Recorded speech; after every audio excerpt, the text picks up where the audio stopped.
Buenas, mi nombre es Andrés Manrique, soy del grado décimo A del Colegio Nuevo Cambridge, radicado en Bucaramanga, Santander, y el día de hoy les voy a hablar sobre el reclutamiento forzado como una necesidad. En primer lugar, me gustaría aclarar que cuando hago referencia a este término, reclutamiento forzado, me refiero al servicio militar obligatorio.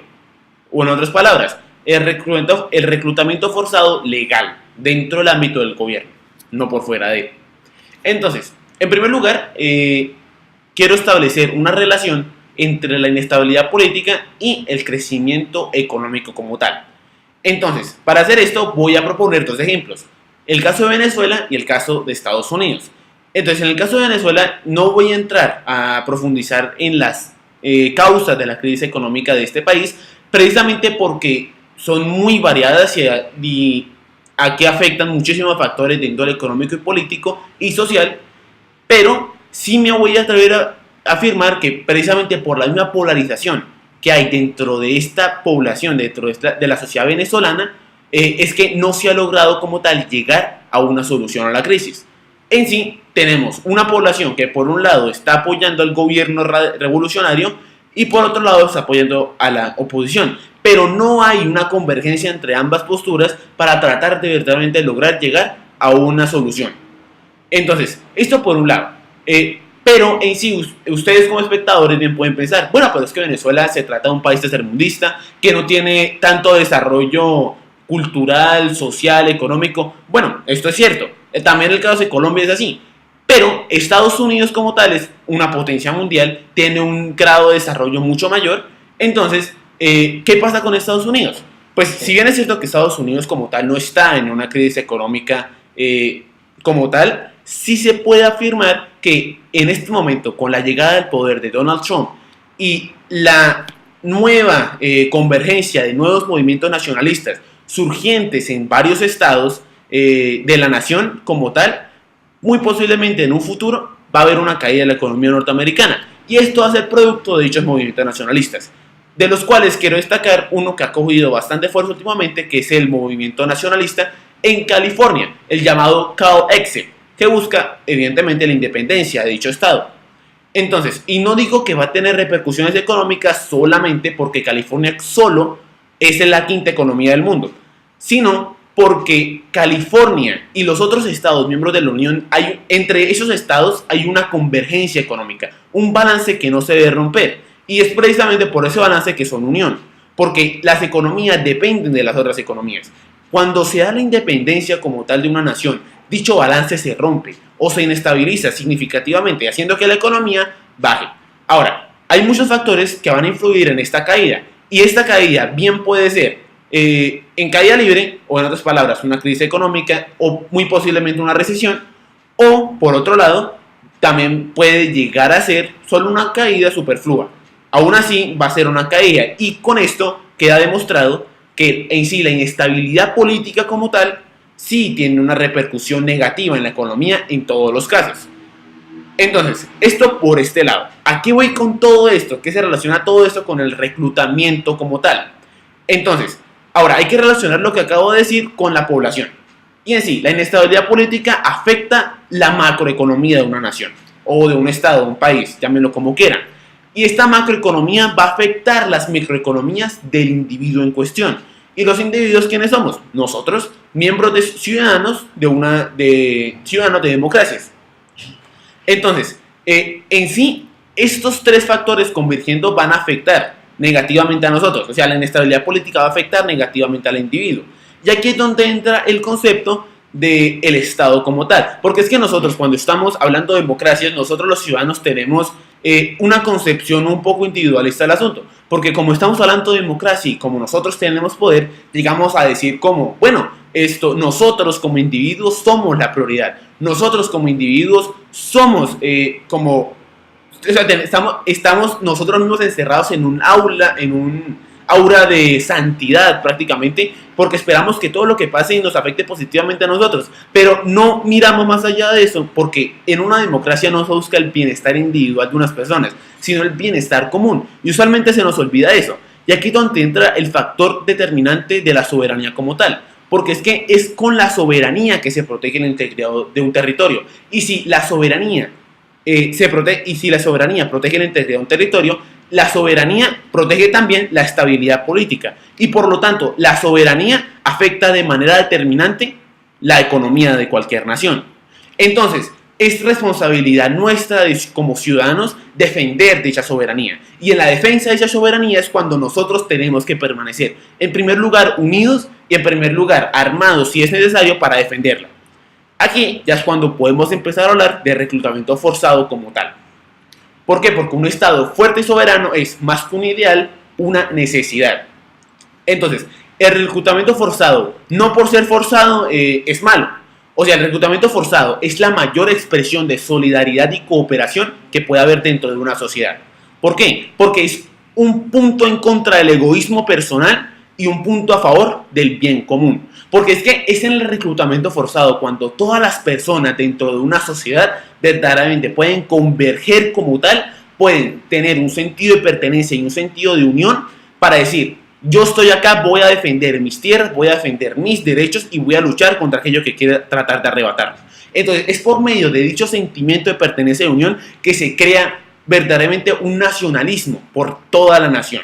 Entonces, es precisamente por ese sentido de pertenencia que una economía como tal puede prosperar, que una cultura puede desarrollarse y puede avanzar. Entonces tenemos que el reclutamiento forzado tiene repercusiones mucho más allá de solamente, bueno, yo soy un ciudadano y me están obligando a entrar al ejército.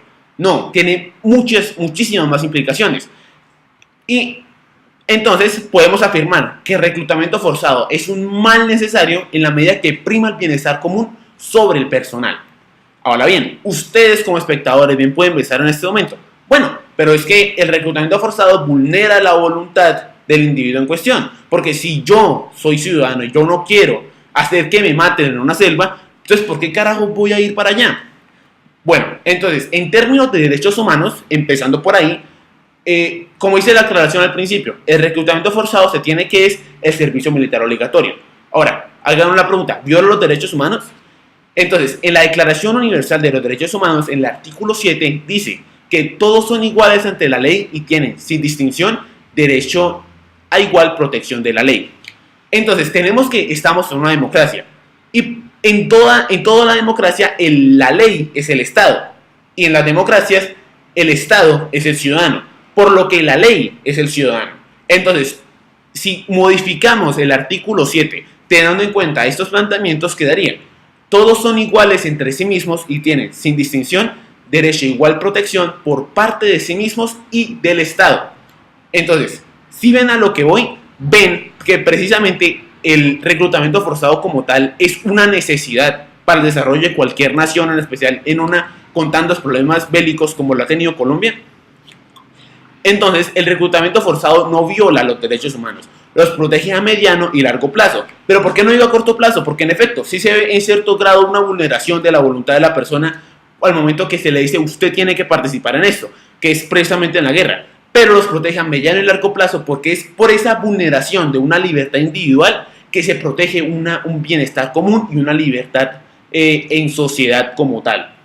Entonces, tenemos un reclutamiento forzado que en realidad protege los derechos humanos, protege el bienestar común y prácticamente protege la soberanía. Y al proteger la soberanía, protege la estabilidad política y por lo tanto protege el crecimiento económico. Ahora, tenemos que la soberanía es estabilidad, crecimiento económico y por lo tanto prosperidad para todos. Y no lo digo por el famoso dicho del gobierno, sino porque si tenemos una macroeconomía fuerte, tendremos microeconomías fuertes. Y el hecho es que, tristemente, varios ciudadanos en la legislación se contempla la objeción de conciencia, que es en esencia un derecho como tal que cada persona tiene para poder decir: bueno, es que yo tengo unas creencias, yo tengo una moral muy recta, entonces yo no puedo hacer las acciones de la guerra precisamente porque mis creencias religiosas o mis creencias personales no me lo permiten. Pero bueno, yo les hago la pregunta: ¿y si todos apelan a la objeción de conciencia y convirtiéndose esta en excusa, quién defendería nuestra patria? ¿Qué sería del ejército? ¿Qué sería del Estado? Y lo más importante, ¿qué sería de nosotros? Según Magdalena Joaquín, ella dice: la objeción contra el servicio militar se opone al derecho del Estado a implementar el reclutamiento obligatorio y violaría el derecho de igualdad, pues otras personas en las mismas condiciones sí estarían obligadas a este servicio. Entonces la objeción a conciencia usualmente se torna en una excusa más allá de en un derecho. Y el hecho es que como todos tenemos que proteger la libertad común y la soberanía común por el bienestar de todos, la objeción de conciencia termina siendo una propuesta egoísta del derecho, una propuesta individualista que propone que yo soy una persona de bien, por lo tanto yo no puedo hacer nada de eso, pero es que todas las personas están viviendo en comunidad y tienen que proteger dicha comunidad, por lo que todos deberían contribuir a esto.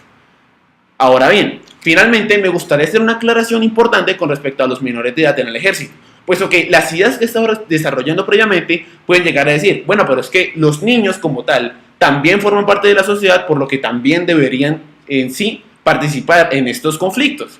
Pero no, me voy a salir completamente del esquema sentimentalista de que los niños, pobrecitos, no ven en la guerra. No, seamos pragmáticos en este asunto. Y es que un niño soldado como tal, por llamarlo de alguna manera, al enfrentarse a una fuerza adulta profesional, no tendría ninguna posibilidad. Porque un niño es un niño y un adulto ya se ha capacitado para ello. Entonces, tenemos que en la guerra, en primer lugar, en la guerra los niños no son útiles. Y en segundo, ya se ha demostrado por diversos estudios que un niño desarrolla enfermedades psicológicas más fácilmente que un adulto durante la guerra.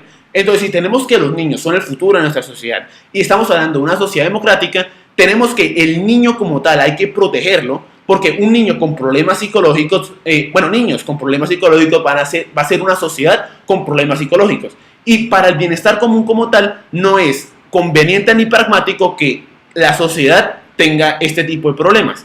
Entonces, en esta terminología, tampoco es conveniente que los niños entren en cualquier conflicto o en cualquier ejército.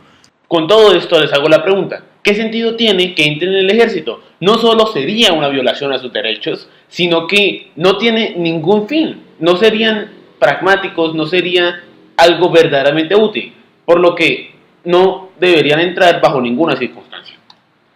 Con esto finalizo y además con esta frase, el reclutamiento forzado es necesario para nuestra patria. Muchas gracias.